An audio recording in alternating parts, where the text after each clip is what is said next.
Foremost, I want to say Kalalal, Yahweh, Bashem, Yahushai, Bashem, Rakar, Kodash. Double honors to the elders and apostles of Great Stone, and salutations to all the brothers that's pushing this work in all sincerity and in truth. I'm the brother Yahya from James Kingston, Jamaica camp, here with a quick lesson. And this one is based on 1 Thessalonians chapter 5 verse 19, and it reads, "Quench not the spirit." Now when you go into the word quench, right there, let's get it. The word quench is from the Greek "ben nimi," right? Which basically means to what? To extinguish, quench a fire or things on fire.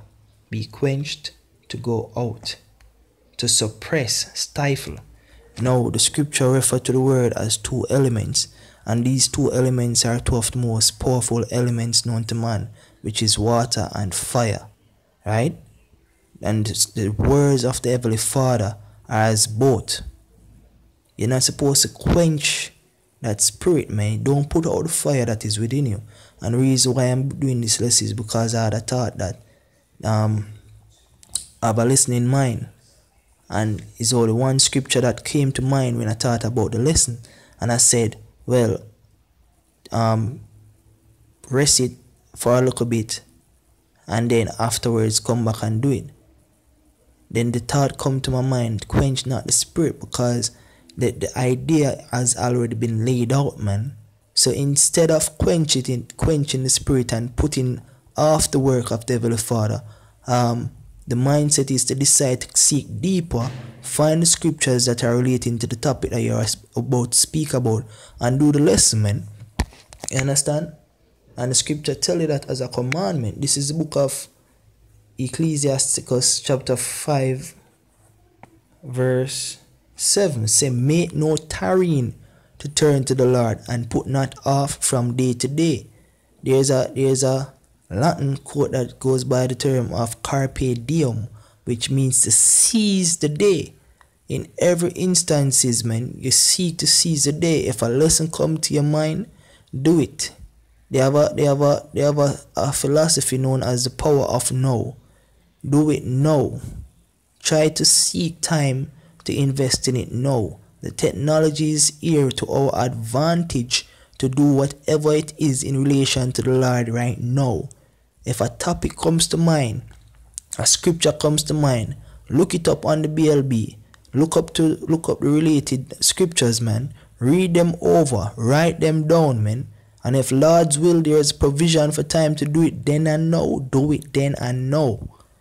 You understand? Don't quench the spirit, because there are times when the fire of a particular topic is in you, and you decide, oh well, I'm gonna do it later. Do it now. It's better to do it now, man.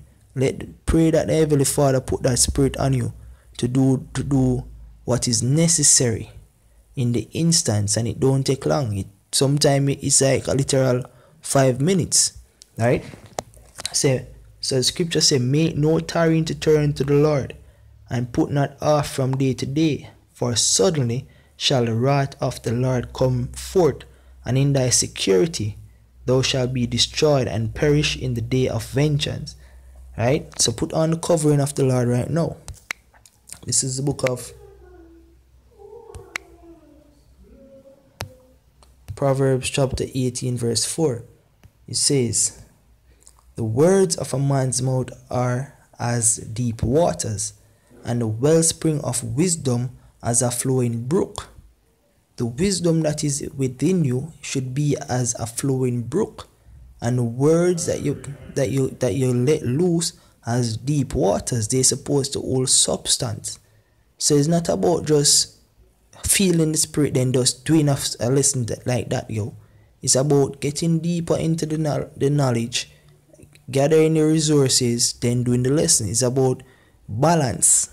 I always try to emphasize balance in every scenario in this truth, right? But the point of the matter is not to extinguish that spirit. Work with it and lead unto the part of doing what is necessary. Right? So it says, the words of a man's mouth are as deep waters, and the wellspring of wisdom as a flowing brook. So when you go to verse 1, it says, through desire a man having separated himself, seek it and intermingle it with all wisdom. So when you feel the desire, you feel the passion, you feel the urge, don't suppress it. Don't tell yourself that you're going to do it later. Don't tell yourself that there's time for another, for a later date to do it, but do it now, man. Right? This is the book of Jeremiah chapter 23 verse 29. It says, is not my word like as a fire, saith the Lord, and like a hammer that breaketh the rock in pieces? When you think about a fire is a burning source. A fire is supposed to get you going, yo. Right? A fire causes you to move on as an instance. Let the word resonate as a fire within you, yo. When you feel the spark of this righteousness, this wisdom, let it move you and you flow with the wisdom of it like as a water, man. You understand? And with that, I hope this lesson was edifying unto the elect. Shalom.